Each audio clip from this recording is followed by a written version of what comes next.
অনেকেই ডিআরএসকে বলে থাকেন ধোনির রিভিউ সিস্টেম। কেন ডিআরএসকে ধোনির নামের সাথে জড়িয়ে দেওয়া হয়েছে সেটার প্রমাণ ধোনি আজ আরও একবার দিয়েছেন মাঠে। চেন্নাই লখনৌ ম্যাচে আরও একবার মহেন্দ্র সিং ধোনির রিভিউর জাদু দেখল ক্রিকেট ভক্তরা। ইনিংসের চতুর্থ ওভারে ষষ্ঠ ডেলিভারি করেছেন আনসুল কাম্বোজ। তার ডেলিভারিটি পিচ করে গিয়ে লেগেছিল ব্যাটার নিকোলাস পুরানের প্যাডে।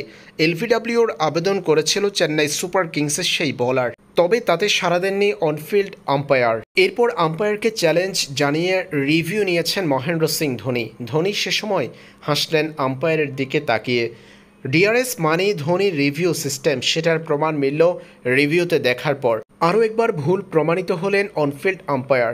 রিভিউতে দেখা গেল impact in line, wicket hitting এবং পিচিং আউটসাইড অফ, অর্থাৎ পরিষ্কার এলবিডব্লিউ। অনফিল্ড আম্পায়ার তার সিদ্ধান্ত পরিবর্তন করে নিকোলাস পুরানকে আউটের সিদ্ধান্ত দিয়েছেন। ধোনির কাছে ভুল প্রমাণিত হলো অনফিল্ড আম্পায়ার। আম্পায়ারকে চ্যালেঞ্জ জানিয়ে আরও একবার উইকেট আদায় করে নিলেন মহেন্দ্র সিং ধোনি।